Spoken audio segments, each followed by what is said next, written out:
हे दोस्तों, सोचो एक दिन जब आप अपने घर वापस आए तो आपने देखा कि आपके कमरे में तो काफी लोगों के बोलने की आवाजें आ रही हैं। आपने जब दरवाजा खोलकर देखा तो अंदर 4-5 लोग बैठे हुए हैं।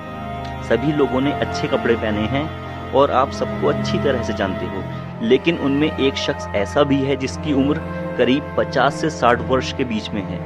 उसने फटे हुए जूते, गंदे कपड़े पहने हुए हैं, जो देखने में बहुत बीमार सा नजर आ रहा है। यहाँ तक कि उसके सिर पर जो काले सफेद बाल हैं उनमें तेल तक लगाया हुआ नहीं है।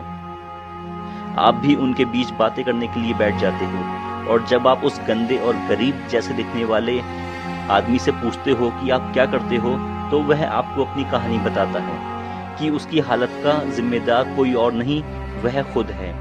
जब वह कॉलेज में था तब बड़े बड़े सपने देखा करता था। कॉलेज पास होने के बाद जब उसने जॉब ज्वाइन की, लेकिन यहाँ भी सपने देखने बंद नहीं किए। सपनों में वह खुद को बहुत बड़ा आदमी बनते हुए देखता था। उसके पास पैसा हो, गाड़ी हो, अच्छा घर हो, सब कुछ हो, लेकिन इन सपनों को पूरा करने के लिए कभी कोई कदम नहीं उठाता था। बस वो सुबह शाम अपनी नौकरी किए जा रहा था। अधिकतर समय वो अपनी नौकरी को बचाने की तरकीबें सोचा करता था। ऐसा ही करते करते उसने 10 साल तक नौकरी की, लेकिन उसके पास बचत के नाम पर कुछ नहीं था। तनख्वाह के पैसों को वो अपने शौक पूरे करने में खर्च कर देता था।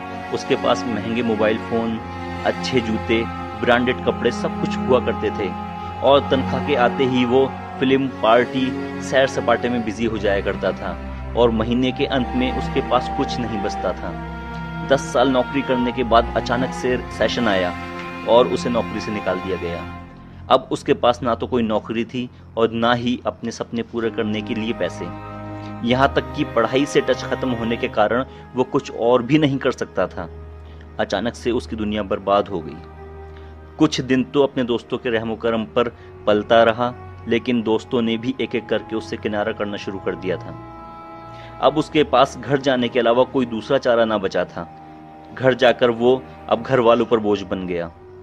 कई साल ऐसे ही गुजर जाने के बाद जब उसकी उम्र 40 साल की हो गई तो अब कंपनियों ने भी उसे इंटरव्यू के लिए कॉल करना बंद कर दिया। उसके पास पैसे नहीं होते थे तो उसने पास के ही एक छोटे से स्कूल में टीचर बनकर बहुत कम तनख्वाह पर बच्चों को पढ़ाना शुरू किया। उसके सभी शौक खत्म हो चुके थे।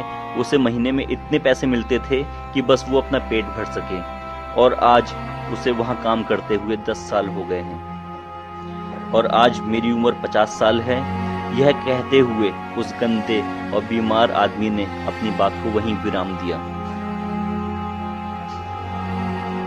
कहानी के अंत में आपको बताया जाता है कि यह बीमार बंदा कोई और नहीं, तुम हो, जो फ्यूचर से किसी तरह तुम्हें सिर्फ यह बात समझाने के लिए आया है। जब आप गौर करते हो तो कि अरे यह तो सच में मैं ही हूं, आपको यकीन हो जाता है। अब आपकी प्रतिक्रिया क्या होगी? क्या आप अपने शौक पूरे करेंगे? क्या आप अपने सपने पूरे करना शुरू कर देंगे? क्या आप कुछ ऐसा करेंगे जिससे आपका फ्यूचर बदल जाए, या इसके बाद भी कल से शुरू करेंगे, या अभी टाइम आने दो, या मेरे पास इतने पैसे नहीं हैं, इस तरह बहाने बनाते रहेंगे? क्या आप अपना टारगेट निश्चित करेंगे और उसे पूरा करना शुरू करेंगे?